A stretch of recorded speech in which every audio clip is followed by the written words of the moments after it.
Greetings, family. My name is Alim on behalf of Indigo Nation.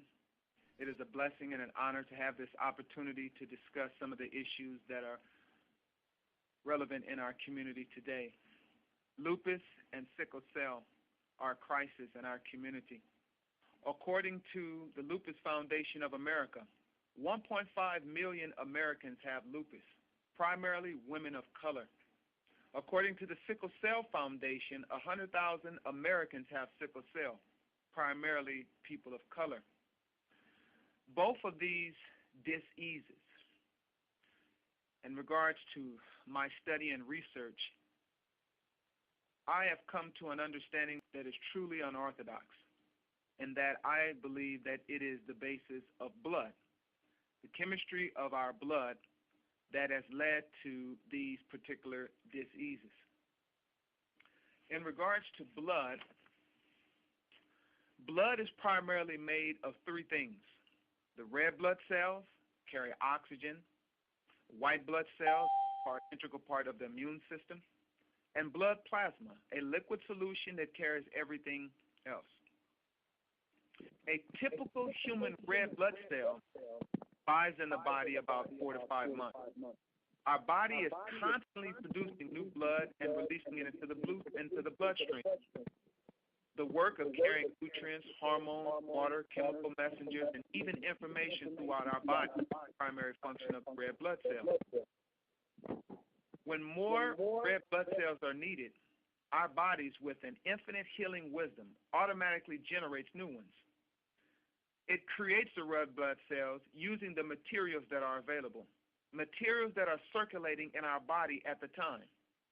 So the blood cells that we have in our body today, which are circulating throughout our body for the next 4 months, are made of the materials being carried in our blood from material that was developed, let's say, 90 days ago, because the red blood cells naturally renew themselves every 90 days. Our blood is made up of the food, the water, and those things that we absorbed over the last 90 days. With understanding that blood is the life fluid of our entire body, our entire system, and that the heart is pumping the blood. With this basic understanding, consider this. Our body is 71% water. Our body is made up of atoms. Our body is made up of minerals. It is a hard task for the liver, to say the least, to process alcohol, coffee, and other inorganic substances into our body. All of these chemicals affect the quality of our blood. Blood is energy. And when we understand that blood is energy, then we come to an understanding that blood, 20% of the blood that's being pumped from the heart is going to the brain. The body is a tool of the mind. Metaphysically speaking, the body is an effect, mind is cause.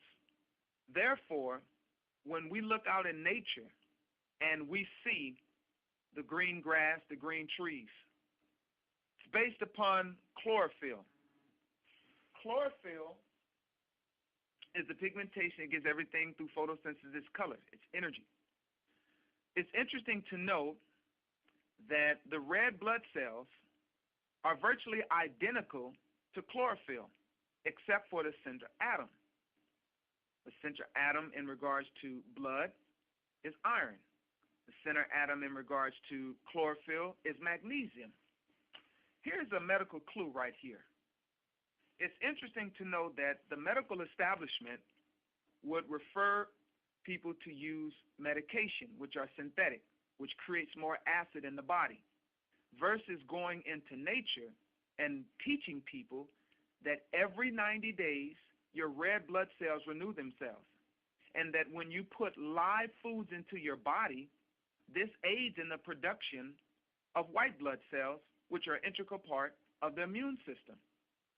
When we understand that the divine intelligence created us to ward off diseases and infections, when the human being is made aware that we have the ability to not only renew our bodies, but we have the ability to fight off foreign invaders, and that divine intelligence has blessed all life with this process called the immune system. Beyond this, we are fields of energy.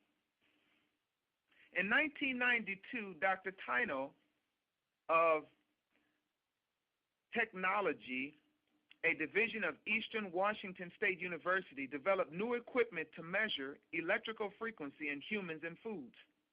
The equipment was used in a research study at Johns Hopkins University to determine the relationship between the frequency and diseases. Frequency is a measurable rate of electrical energy that is constant between any 2 points. Every living thing has a frequency, including our brains and our bodies. Electrical frequency is measured in hertz, kilohertz, and megahertz. The average frequency of a healthy human body is between 62 and 78. Once again, the average frequency of a healthy human body is between 62 and 78 hertz. With this mathematical understanding, it is an axiom in the medical community that the pH level, the potential of hydrogen, goes from 0 to 14 points. Anything that is above 7.0 is in a state of alkalinity. Anything below is in a state of acid. Interesting to note that blood today, the state of a person's blood, what's in your blood is in your thoughts. What's in your thoughts is in your life, since it is the life fluid. So metaphysically speaking, the depletion of Mother Earth's soil, the depletion of the quality of water, the depletion of the human being connecting with nature has led within these last 50 years diseases that the medical establishment has given names to subsequently to allow them to continue to medicate Americans. The dumbing down of common sense and logic is on her deathbed in America.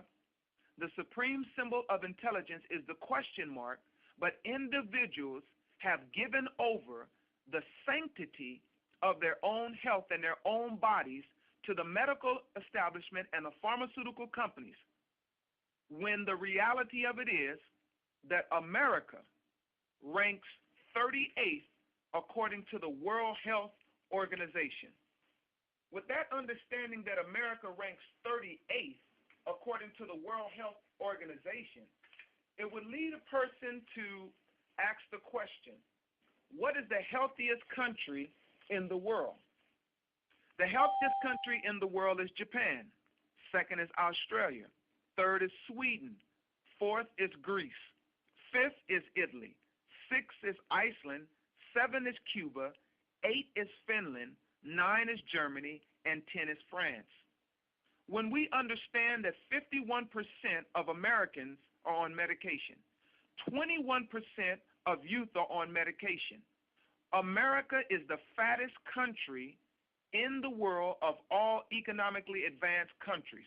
Therefore, the state of Americans' health is the fruit and the doctors are the tree. Therefore, they're condemned by the condition of the people. But the dumbing down of the American people and the inability to look beyond the doctors as the know-all and the end-all and the be-all for an individual to question them, to say, show me one documented case of an individual that has been given lupus or sickle cell medicine that has been healed. When we understand that countries around the world that are healthy, that are vibrant, then it leads us to ask a question. What are the people in Japan doing in regards to sickle cell and lupus? What is the number one supplement